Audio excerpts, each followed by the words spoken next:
Ahí está, perfecto. Somos 31.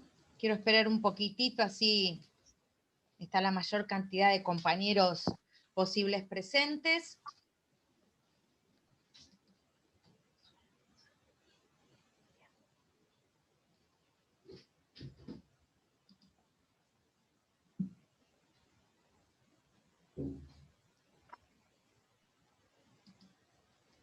Bien. Bueno, lo único, hoy tiene algo de bueno la clase por Zoom, que el día está horrible, nadie va a tener que viajar, nadie va a tener que esperar ningún colectivo, no nos vamos a mojar. Así que bueno, hoy tiene una ventaja. Bueno, bien. Recuerden silenciarse. Estamos. Muy bien. Bueno, por ahora no tengo a nadie más para admitir, así que bueno, hoy vamos a hablar de la bolilla patrimonio. No recuerdo en el programa qué número es, si la 14, no recuerdo, pero es la bolilla sobre patrimonio. Primero vamos a hablar de, vamos a dar un concepto de patrimonio. Tengan presente que ustedes encuentran este tema en el Código Civil y Comercial entre los artículos 225 y 241. ¿Correcto? 225 a 241. Y vamos a decir, ¿qué es el patrimonio? El patrimonio es un conjunto de derechos de los cuales una persona es titular, que sirve para satisfacer sus necesidades económicas y que por ello puede apreciarse en dinero.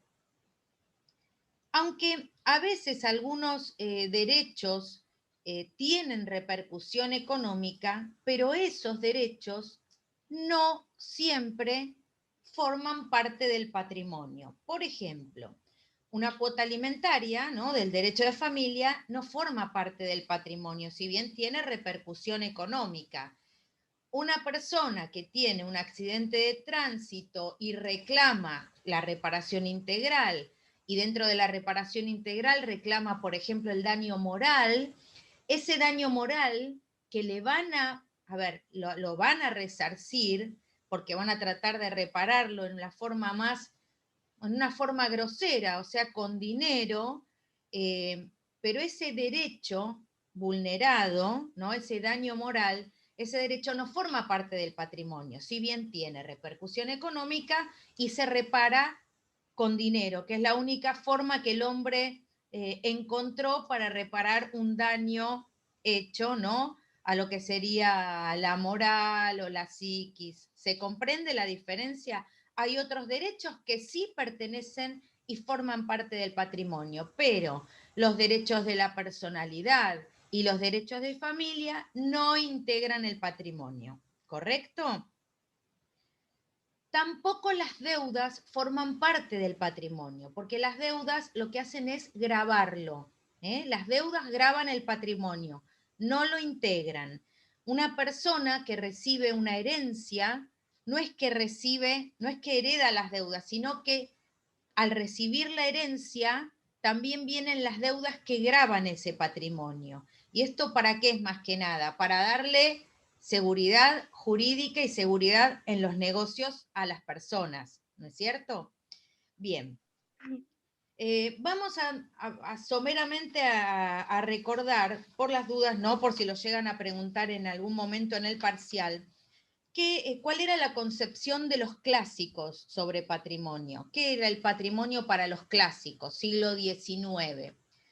Los clásicos decían que el patrimonio era una universalidad de derechos y un atributo de la personalidad. ¿Con esto qué querían decir? Que cualquier persona, tuviera o no bienes, tenía un patrimonio, ¿correcto? Era un atributo de la personalidad. Tuviera bienes o no tuviera bienes, tenía patrimonio, ese atributo. También dicen que es una universalidad de derechos porque lo toman como si fuera, a ver, el ejemplo es una bolsa. Llena o vacía, la persona tiene un patrimonio. A ver, perdonen que me están preguntando algo en el chat. Un segundo, por favor, ¿eh? Ah, no, bien. Patrimonio estamos viendo, a Marcela le contesto, Marcela Jerez. Bueno, continuamos. Entonces lo que decían es que era como una bolsa llena o vacía, el patrimonio con bienes o sin bienes era un atributo de la personalidad y todas las personas lo poseían. También decían que el patrimonio era inalienable, que nadie podía perder su patrimonio, porque lo tomaban como un atributo de la personalidad, ¿no es cierto? Vienen los modernos y empiezan a criticar esta concepción, porque ¿qué dicen? En principio que el patrimonio no es un atributo de la personalidad, ¿no? Porque no toda persona necesariamente tiene un patrimonio. No hay gente que carece de todo bien. Es más, hay gente, cuando se habla, por ejemplo, de que es una universalidad de derechos, es una bolsa, lo que se dice no, porque hay gente que no tiene patrimonio. A ver, dicen lleno o vacío es un patrimonio. No, porque las personas que no tienen ningún bien carecen de patrimonio, y es más, personas que han entrado en alguna congregación de fe han donado todos sus bienes y se han quedado sin patrimonio. Entonces, esta teoría cae porque no se puede sostener, ¿correcto? Profe, Sí, profe, sí. pero si una persona está con su ropa propia, ¿ese no sería su patrimonio? Pero claro, pero entonces, bueno, hay gente que no tiene ni ropa. Entonces, ¿esa persona tendría patrimonio? Suponete, una persona que no tiene ni zapatillas, ¿tiene patrimonio? No, se puede llegar a no tener patrimonio, ¿entendés? No es que por ser persona vos tenés un nombre, necesitas un domicilio, ¿no? Tenés una capacidad, pero patrimonio podés tenerlo o no tenerlo, entonces no podemos decir que es un atributo de la personalidad, ¿está? Eso es lo que, bueno, los que criticaban los modernos y se llega a la conclusión de que así lo es. Otra cuestión que decían los clásicos en el siglo XIX es que toda la persona tiene un solo patrimonio. La persona humana no puede tener más de un patrimonio. Y lo que sabemos y lo que vienen los modernos a criticar, y es correcto, es que hay personas que tienen más de un patrimonio. Por ejemplo, una persona es soltera, tiene bienes, se casa, entonces va a tener su patrimonio de soltero, que son sus bienes de soltero, y luego va a tener los bienes de la sociedad conyugal. Unos bienes no se van a mezclar con los otros si la persona no quiere. Entonces va a tener dos patrimonios separados. O, por ejemplo, cuando ustedes estudiaban a la ausencia con presunción de fallecimiento, en esos 5 años que la persona, el heredero, ¿no? Obtiene los bienes del ausente, durante 5 años no los puede vender, no los puede grabar, los puede utilizar, pero sin disponer. Entonces, quiere decir que en esos 5 años su patrimonio y el del ausente no se están mezclando tampoco. ¿Está? Entonces, siempre puede haber patrimonios diferentes. Y lo que tenemos que tener presente es que la creación de patrimonios separados siempre que tiene que estar, digamos, autorizado por la ley. ¿Correcto? Bueno, visto esto, vamos a seguir entonces con lo que es el patrimonio. Profe, Sí, la fuerza de trabajo, ¿no sería un patrimonio, no? la fuerza de trabajo, y es una ideal la fuerza de trabajo. El trabajo en sí es un fruto que forma parte del patrimonio. Tu salario es un fruto, ¿me comprendés? Tu salario es un fruto civil, entonces forma parte de tu patrimonio porque te va generando para tu patrimonio. La fuerza laboral yo la vería como algo, un ideal, hasta que no se concreta en un, ¿no? en un salario, Todavía no lo es. Me parece a mí. Es algo que tiene que producir, ¿no, profe? Claro, una vez que produjo, es el producido que se llama fruto, va a ingresar a mi patrimonio. Pero hablando de fuerza laboral como tal, es como un ideal. Hasta que no produce, no me ingresa nada a mi patrimonio. Tiene que ser cash. Y sí, o cheque, o que me lo depositen en la cuenta, no importa. Bueno, vamos a continuar entonces con qué derechos integran el patrimonio.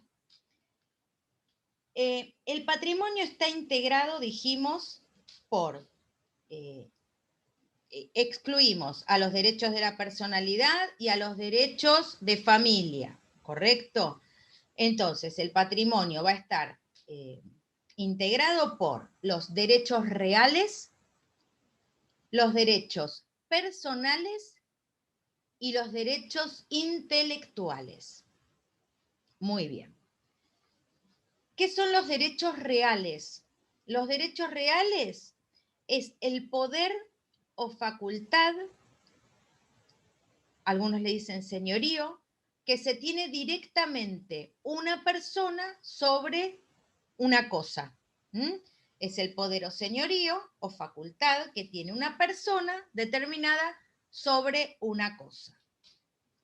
El típico es el derecho de propiedad y de él devienen todos los demás derechos de propiedad en número cerrado, que taxativamente los va indicando el código. En los derechos reales, y esto puede ser que ustedes en alguna de las primeras bolillas ya lo hayan visto, pero bueno, está bueno que, ¿no?, que lo recordemos. Esperen que voy a ver si tengo alguien más para admitir. No. Bueno, en los derechos reales hay dos elementos: la persona o el titular y la cosa sobre la cual esta persona ejerce su derecho. Dos elementos. A los derechos reales los llamamos absolutos. Los llamamos absolutos porque se ejercen frente a todos. Yo defiendo mi derecho de propiedad frente a todos, ¿está?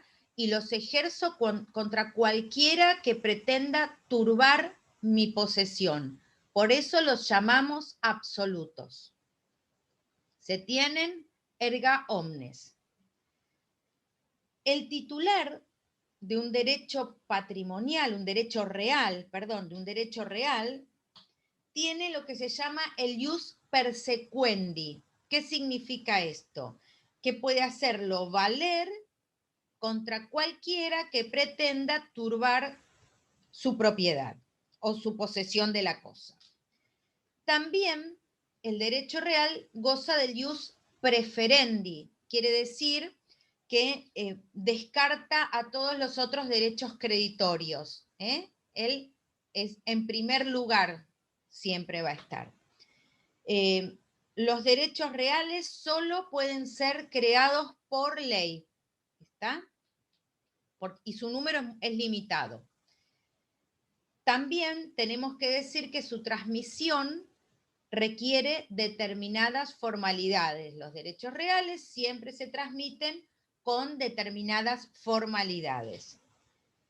Los derechos reales también se pueden adquirir por usucapión.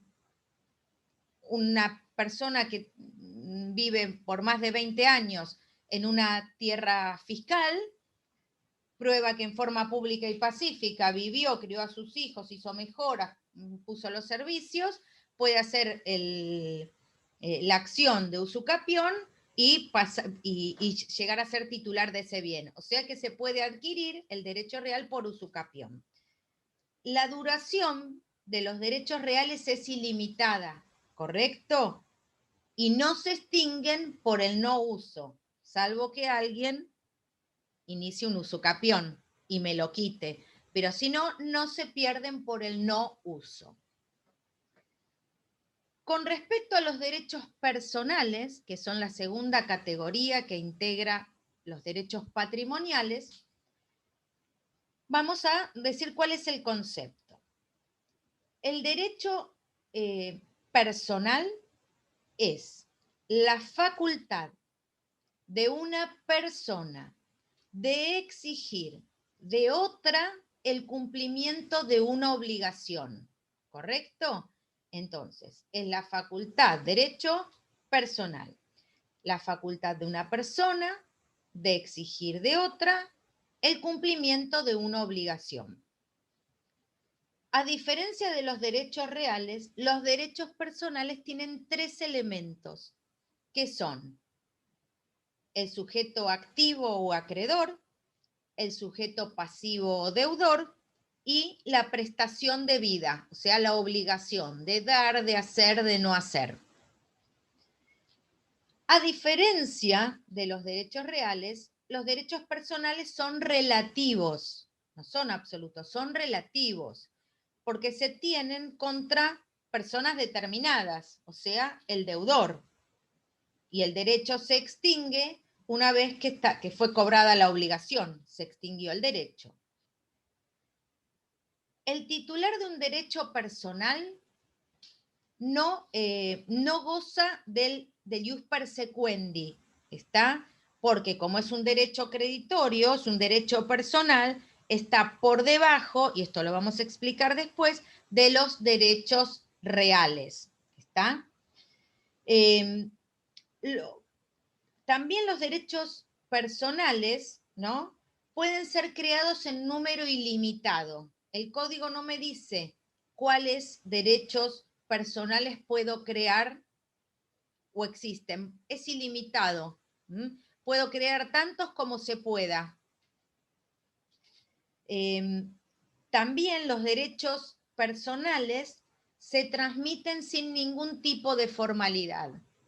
Yo puedo ceder unas deudas, pero no tengo que ir a inscribirlo en ningún registro, ¿correcto?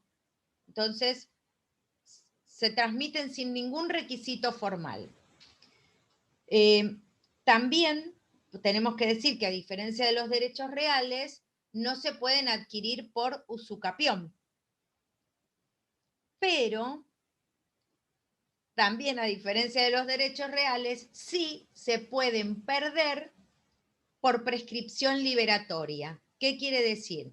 Que una persona que no puede cobrar su deuda, pasa el tiempo, según sea el caso, 2, 3, 5 años, y no inicia la acción para obtener su cobro, pierde el derecho a iniciarlo y la obligación se transformará en una obligación natural, pero no tiene derecho a exigirla, ¿correcto? Esto se llama prescripción liberatoria.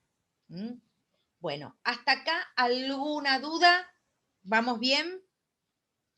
Bien, perfecto. Profe, Sí, Cristian. en los derechos personales, Sí. el tercer elemento, ¿cómo se llama? ¿Sujeto activo, sujeto pasivo? Y la prestación debida. Porque vos Gracias. pensás siempre tener presente en el derecho personal un crédito. Estás vos, el banco y la plata que te prestaron, la que tenés que devolver. ¿Está? Ese es el derecho personal. Las obligaciones, las deudas. Entonces tenés el acreedor, el deudor y la prestación debida, el dinero que tenés que devolver. ¿Se entiende? Sí, Ese es el tercer entiendo. elemento. Bueno, entonces vamos a Profe, seguir con... Profe, Sí. las multas que tienen, si pasan los 5 años, pierden, o sea, uno puede dejar de pagarlas. Porque Si las no, deudas de dinero son exigibles por 5 años. Entonces pasaron las deudas de dinero. Entonces, pasados los 5 años, si vos no activaste, ya no las podés reclamar y están vencidas. claro, si el Estado no No importa que, activa mediante claro, un juicio, no. pero sea el Estado o sea un particular. Es una deuda de dinero, si vos no activas para su cobro, te liberás. Bien, muchas Opera la gracias. prescripción liberatoria. Bueno, y vamos a la tercera clase de derechos que integran el patrimonio, que son los derechos intelectuales. Los derechos intelectuales es una, este derecho fue admitido por el derecho moderno pero como una tercera categoría de derechos patrimoniales. Es un concepto moderno. ¿Y cuál es? A ver, la definición. El derecho intelectual es un derecho a la explotación temporaria, obviamente, es un derecho a la explotación temporaria de una obra o idea intelectual. ¿Cuándo nacen estos derechos intelectuales? Nacen con la Revolución Francesa. En la Revolución Francesa, con la libertad de imprenta, todas las personas que escribían sus obras, la imprenta las iba a esparcir, iban a llegar a muchísima gente, pero el autor tenía que preservar su derecho a la creación. Entonces aparecen los derechos intelectuales, o lo que llamamos propiedad intelectual.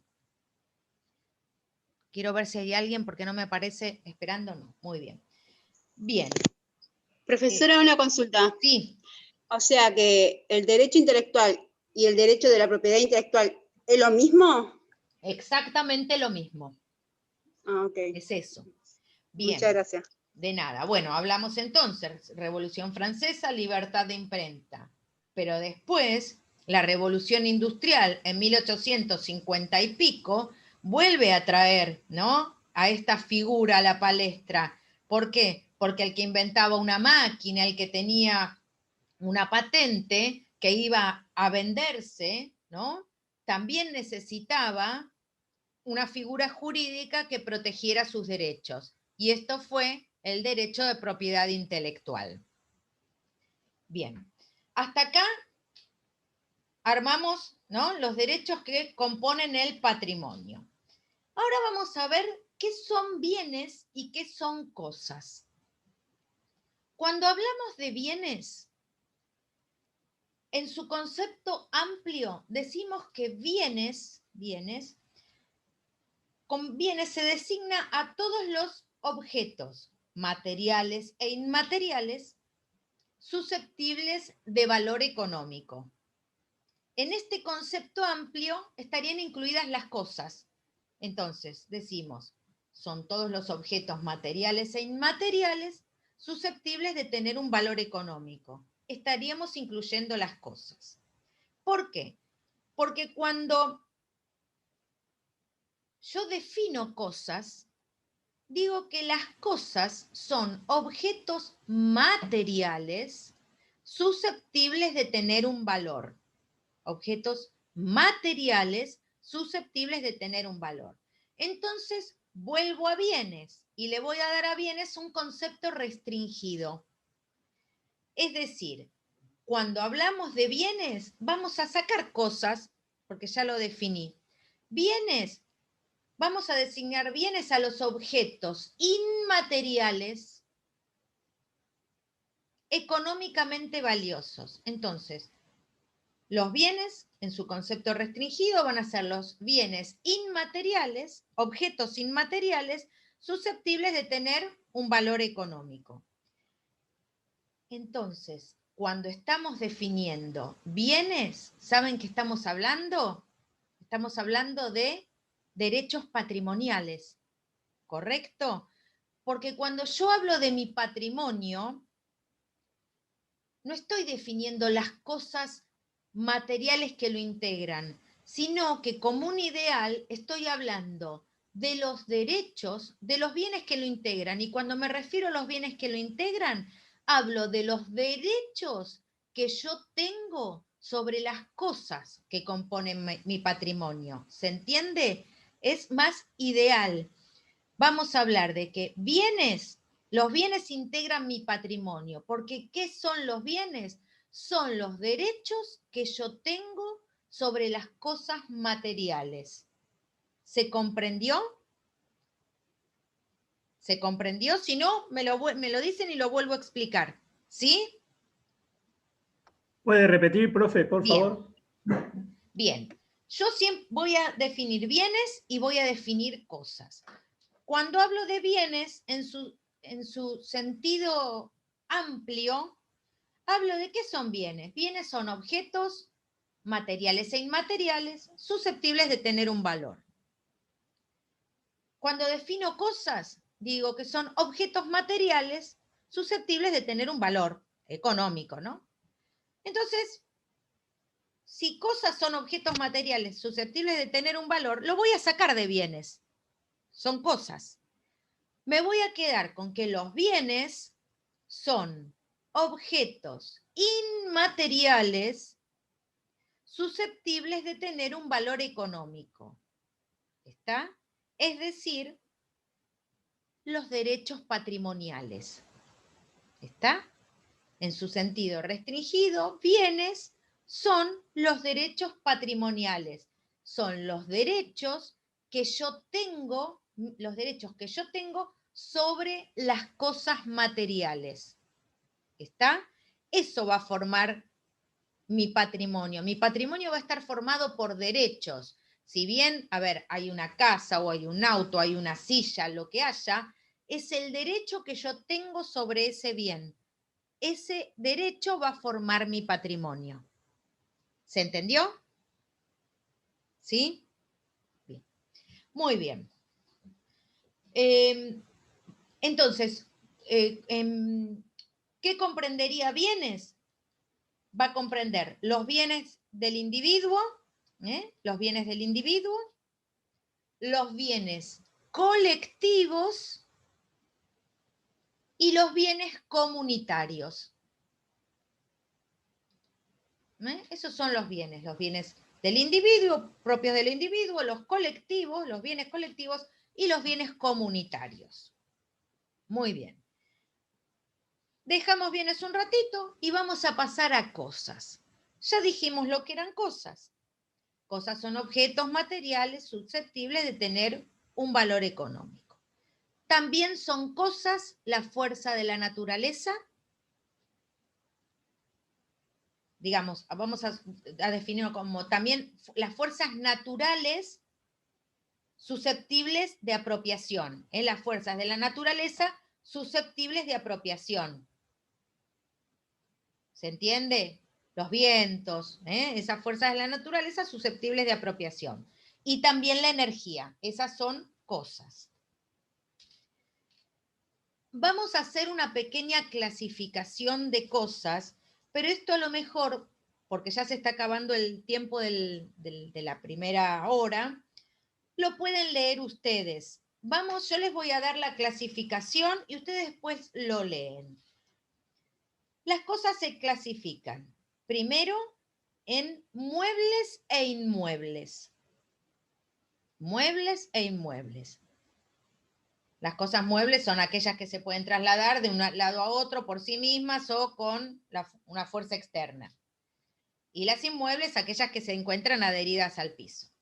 Dentro de las cosas muebles también están los semovientes y los locomóviles. ¿Qué significa? Las cosas inmuebles siempre tienen que registrarse. Yo voy a tener una casa y la voy a tener que registrar en el registro de la propiedad inmueble, ¿está? Porque necesita formalidades. Las cosas muebles suelen no tener ninguna formalidad en su transmisión. Yo la tengo y es mía porque la tengo, ¿correcto? En mi poder. Pero en el caso de los locomóviles, que son los automóviles, las naves, las aeronaves y los semovientes, que es el ganado, estas son cosas muebles que tienen un régimen especial y se inscriben. Por ejemplo, los autos en el registro de la propiedad del automotor, las aeronaves en el registro nacional de aeronaves y los semovientes o el ganado se inscriben con una formalidad que indican los códigos rurales. ¿Está? Son los únicos cosas muebles que tienen una inscripción, una formalidad. Muy bien, hablamos de cosas muebles e inmuebles. Ahora vamos a seguir clasificando y esto sí lo pueden leer solos. Cosas fungibles y no fungibles. Cosas consumibles y no consumibles, cosas divisibles e indivisibles, cosas principales y accesorias, cosas que están en el comercio y fuera de él. Luego están los frutos y luego los productos. Vamos a decir que son frutos porque el resto ustedes lo van a poder leer y es muy fácil. Que, por ejemplo, cosas principales y accesorias. Cosas principales, el reloj. Accesorio, la malla. Es muy fácil de comprender. Los frutos son cosas que provienen periódicamente de otras sin alterar su sustancia. ¿Está? Los frutos son cosas que provienen periódicamente de otras, pero nunca alteran su sustancia. Son frutos naturales, por ejemplo, los peces del mar. Son frutos industriales, por ejemplo, las cosechas. Y son frutos civiles, por ejemplo, los salarios, como me preguntaba un compañero, los alquileres, como ejemplos. ¿Y qué son productos? Productos, a diferencia de frutos, son aquellos objetos no renovables. Es decir, que su extracción va a provocar una merma en el principal que no se va a poder subsanar. Por ejemplo, cuando se extraen minerales de una montaña, cuando se extrae petróleo, cuando se extrae carbón. Esos son productos, porque son objetos no renovables. ¿Se entendió la diferencia entre frutos y productos? Porque después cuando ustedes más adelante vean en las obligaciones, se entregan los frutos, los productos, bueno, ¿me entienden? Quiero que sepan bien cuál es la diferencia. ¿Está? ¿Bien? Muy bien. Bueno, me quedan 4 minutos. Voy a tratar de explicar ahora, seguimos en el tema bienes y cosas, ¿qué son los bienes del Estado? ¿Está? Y esto para que ustedes sepan bien la diferencia entre dos categorías de bienes que tiene el Estado. El Estado tiene bienes de dominio público y bienes de dominio privado del Estado. Cuando el Estado actúa sobre sus bienes de dominio público, que ustedes los van a encontrar enumerados en el artículo 235 del Código Civil y Comercial. Pero a mí no me interesa que los recuerden. Los mares, no importa que los recuerden. Yo lo que quiero que sepan es la diferencia entre los bienes de dominio público y los bienes de dominio privado. Cuando el Estado actúa sobre los bienes, sus propios bienes de dominio público, actúa como un administrador, como si fuera el administrador de un consorcio. Él va a administrar los bienes del pueblo, los bienes del Estado. ¿Qué quiere decir? ¿Qué diferencia hay? En los bienes de dominio público, el pueblo tiene, digamos, un aprovechamiento y goce directo. No tiene que ni pagar un canon, ni pagar una entrada. Es un aprovechamiento y goce directo. Por ejemplo, las plazas. Las personas pueden ingresar y disponer de pasar un rato en una plaza porque es un bien de dominio público. Los bienes de dominio público son inalienables. ¿Qué quiere decir esto? Que están fuera del comercio, ¿está? Son inembargables. No pueden darse, no se pueden embargar, no pueden darse tampoco como, como si fuera, no se pueden grabar, no se pueden dar en garantía. Son imprescriptibles, nunca se van a perder por usucapión. Yo no puedo ir a usucapir una plaza, porque es un bien de dominio público. No pueden nunca perderse su propiedad. Ya dijimos que son de uso gratuito. Pueden sí ser desafectados por una ley del Congreso, ¿no? Una ley especial del Congreso, y pueden ser desafectados de ser un bien de dominio público y pasar a ser un bien de dominio privado y poder venderse. Por ejemplo, no sé, una calle interna, un camino abandonado, puede llegar por una ley del Congreso a transformarse en un bien de dominio privado. Muy bien. Como actúa como administrador, el Estado lo que puede hacer y lo que debe hacer es cuidar, proteger esa propiedad, puede entonces reivindicar el bien, ejercer todas las acciones posesorias necesarias para cuidarlo, y también puede disponer de los frutos, de todos esos bienes de dominio público, puede disponer de los frutos. Por ejemplo, si habría, no sé, en las plazas flores, puede disponer de las flores, puede disponer de las frutas que pudiera haber, etc. Cuando hablamos de dominio privado del Estado, bienes de dominio privado del Estado, estos van a estar enumerados en el artículo 236 del Código Civil y Comercial, que tampoco me interesa que los recuerden. Me queda menos de un minuto.